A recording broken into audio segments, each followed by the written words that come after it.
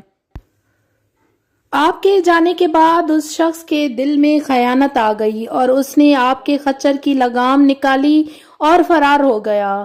حضرت علی رضی اللہ تعالیٰ عنہ نماز سے فارغ ہو کر جب مسجد سے باہر تشریف لائے تو آپ کے ہاتھ میں 2 درہم تھے۔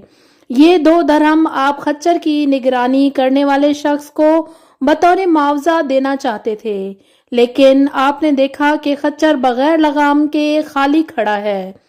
بہرحال آپ بغیر لگام کے خچر پر سوار ہو کر گھر پہنچے اور اپنے غلام کو 2 درہم دے کے کہا وہ بازار سے دوسری لگام خرید لائیں۔ غلام بازار گیا، اس نے وہی لگام ایک شخص کے ہاتھ میں دیکھی۔ پوچھنے پر معلوم ہوا کہ ایک شخص یہ لگام 2 درہم میں بیچ گیا ہے۔ واپس آ کر غلام نے یہ بات حضرت علی کے گوش گزار کی تو آپ نے فرمایا بندہ بعض اوقات خود صبر کرنے اور عجلت سے کام لینے کی وجہ سے رزق حلال کو اپنے اوپر حرام کر دیتا ہے، حالانکہ جو کچھ رب العزت نے اس کی قسمت میں لکھا ہوتا ہے اس سے زیادہ نہیں ملتا۔ حضرت علی رضی اللہ تعالیٰ عنہ کی خاص عظمت اور فضیلت۔ حضرت سہل بن سعد رضی اللہ تعالیٰ عنہ سے ایک روایت ہے کہ رسول اللہ صلی اللہ علیہ وآلہ وسلم نے غزوہ خیبر کے دن ارشاد فرمایا، کل میں یہ جھنڈا ایک ایسے شخص کو عطا کروں گا جس کے ہاتھ پر اللہ تعالیٰ فتح عطا فرمائے گا، اور وہ شخص اللہ اور اس کے رسول صلی اللہ علیہ وآلہ وسلم کا دوست ہے اور اللہ اور اس کا رسول صلی اللہ علیہ وآلہ وسلم اس کو دوست رکھتے ہیں۔ چنانچہ تمام صحابہ کرام رضوان اللہ علیہ اجمعین نے اس انتظار اور شوق میں پوری رات جاگ کر گزاری کہ دیکھیں کل صبح یہ سرفرازی کس کے حصے میں آتی ہے، اور جب صبح ہوئی تو ہر شخص اس آرزو کے ساتھ رسول اللہ صلی اللہ علیہ وآلہ وسلم کی خدمت میں حاضر ہوا کہ جھنڈا اس کو ملے۔ رسول اللہ صلی اللہ علیہ وآلہ وسلم نے تمام صحابہ کرام رضوان اللہ علیہ اجمعین پر نظر ڈال کر فرمایا کہ یہ علی ابن طالب کہاں ہیں؟ دراصل حضرت علی رضی اللہ تعالیٰ عنہ آشوب چشم میں مبتلا ہو گئے تھے اور اس وجہ سے اس وقت وہاں حاضر نہ تھے۔ صحابہ کرام رضوان اللہ اجمعین نے عرض کیا کہ یا رسول اللہ صلی اللہ علیہ وآلہ وسلم، آنکھوں نے اس کو پریشان کر رکھا ہے اور اس عذر کی بنا پر وہ یہاں موجود نہیں۔ رسول اللہ صلی اللہ علیہ وآلہ وسلم نے فرمایا کسی کو بھیج کر ان کو بلا لو۔ چنانچہ حضرت علی رضی اللہ تعالیٰ عنہ کو بلا کر لایا گیا۔ رسول اللہ صلی اللہ علیہ وآلہ وسلم نے اپنا لعاب دہن ان کی آنکھوں میں ڈالا اور وہ آنکھیں یکدم اس طرح اچھی ہو گئیں جیسے ان میں کوئی تکلیف اور خرابی نہ تھی۔ اس کے بعد آپ صلی اللہ علیہ وآلہ وسلم نے ان کو جھنڈا عطا فرمایا۔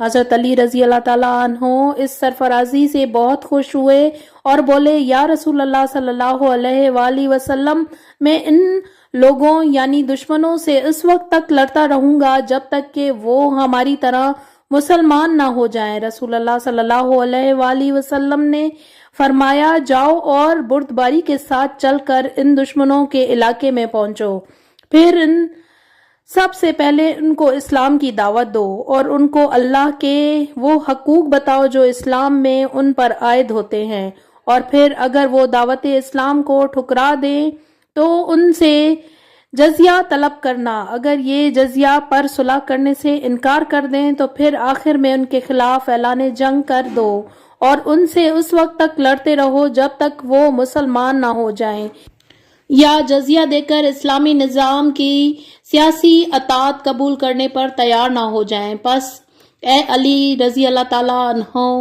خدا کی قسم یہ بات کہ اللہ تعالیٰ تمہارے ذریعے کسی ایک شخص کو بھی ہدایت دے دے تمہیں ملنے والے سرخ چوپایوں یعنی اونٹوں سے کہیں بہتر ہے۔ حضرت علی رضی اللہ تعالیٰ عنہ کے مناقب اور فضائل میں بے شمار احادیث ہیں۔ آپ رسول اللہ صلی اللہ علیہ وآلہ وسلم کے چچا زاد بھائی اور داماد تھے اور کم عمروں میں اسلام قبول کرنے والے سب سے پہلے حضرت علی رضی اللہ تعالیٰ عنہ تھے۔ حضرت علی رضی اللہ تعالیٰ عنہ اسلامی تاریخ کے چوتھے خلیفہ تھے۔ حضرت علی رضی اللہ تعالیٰ عنہ غزوہ تبوک کے علاوہ ہر غزوے میں رسول اللہ صلی اللہ علیہ وآلہ وسلم کے ساتھ شریک ہوئے۔ یہ سعادت بھی حضرت علی رضی اللہ تعالیٰ عنہ کو حاصل ہوئی کہ جب رسول اللہ صلی اللہ علیہ وآلہ وسلم غزوہ تبوک کے لیے تشریف لے گئے تو حضرت علی رضی اللہ تعالیٰ عنہ کو اپنے اہل و عیال کی خبر گیری اور حفاظت کے لیے مدینہ چھوڑ کر گئے، یعنی اپنے اہل و عیال پر انہیں خلیفہ مقرر فرمایا اور ان سے کہا تھا کہ کیا تم اس بات سے خوش نہیں ہو کہ میرے نزدیک تمہارا وہی مقام ہے جو حضرت موسیٰ علیہ السلام کے نزدیک حضرت ہارون علیہ السلام کا تھا۔ غزوہ خیبر کے موقع پر یہ فضیلت اور سعادت بھی حضرت علی رضی اللہ تعالیٰ عنہ کو ہی حاصل ہوئی کہ رسول اللہ صلی اللہ علیہ وآلہ وسلم نے آپ کو علم عطا فرمایا، جبکہ صحابہ اکرام رضوان اللہ اجمعین میں سے ہر ایک یہ خواہش رکھتا تھا کہ یہ سعادت اور مرتبہ اس کو حاصل ہو۔ حدیث کے آخر میں رسول اللہ صلی اللہ علیہ وآلہ وسلم نے حضرت علی رضی اللہ تعالیٰ عنہ کو رہنمائی فرمائی تھی کہ کفار کو پہلے اپنے دین کی دعوت دیں۔ اس تاکید کے لیے رسول صلی اللہ علیہ وآلہ وسلم نے قسم کھا کر ارشاد فرمایا کہ اللہ تعالیٰ تمہارے ذریعے کسی ایک شخص کو بھی ہدایت دے دے تو وہ تمہیں ملنے والے سرخ چوپایوں یعنی اونٹوں سے کہیں بہتر ہے کہ جنگ و قتال کی صورت میں اگرچہ مال و غنیمت میں اعلیٰ عمدہ چوپائے اور اونٹ وغیرہ حاصل تو ہوتے ہیں، لیکن اگر کفار کو نرمی اور بردباری کے ساتھ اسلام کی دعوت دی جائے اور ان میں سے کوئی ایک شخص بھی اگر دائرہ اسلام میں داخل ہو جائے تو وہ اس مال غنیمت سے کہیں بہتر ہے جو اسلام کا اصل منشا و مقصد ہے۔ اسی بنیاد پر کسی عالم نے کیا خوب کہا کہ ایک مومن کا پیدا کرنا 1000 کفار کو مدعوم کرنے سے کہیں بہتر ہے۔ حضرت علی رضی اللہ تعالیٰ عنہ کے لیے جنت کی بشارت۔ ایک انصاری عورت نے نبی کریم صلی اللہ علیہ وآلہ وسلم اور آپ صلی اللہ علیہ وآلہ وسلم کے اصحابہ کرام کی اپنے گھر کھانے کی دعوت کی۔ اس نے کھانا تیار کیا تھا، چنانچہ حضور اکرم صلی اللہ علیہ وآلہ وسلم اس عورت کے گھر تشریف لے گئے اور گھر کے صحن میں بیٹھ گئے۔ لوگ آپ صلی اللہ علیہ وآلہ وسلم کے ارد گرد بیٹھے تھے۔ اسی اثنا میں نبی کریم نے ارشاد فرمایا، ابھی تمہارے پاس ایک جنتی آدمی آئے گا۔ پھر آن حضرت صلی اللہ علیہ وآلہ وسلم نے اپنا سر مبارک ردائے مبارک میں چھپایا اور فرمایا، اے اللہ اگر تو چاہے تو آنے والا شخص حضرت علی ہو۔ چنانچہ حضرت علی کرم اللہ وجہہ آئے۔ لوگوں نے ان کو اس بات کی مبارک اور خوشخبری دی جو حضور اقدس صلی اللہ علیہ وآلہ وسلم نے ارشاد فرمائی۔ حضرت علی کرم اللہ وجہہ کا انکسار۔ ایک دفعہ امیر المومنین حضرت علی کرم اللہ وجہہ کے سامنے کسی نے کوئی مسئلہ پیش کیا۔ آپ اس کا جواب دے رہے تھے کہ حاضرین مجلس میں سے ایک شخص بول پڑا، اے ابو الحسن، آپ جو فرما رہے ہیں اس سے یہ مسئلہ حل نہ ہوگا۔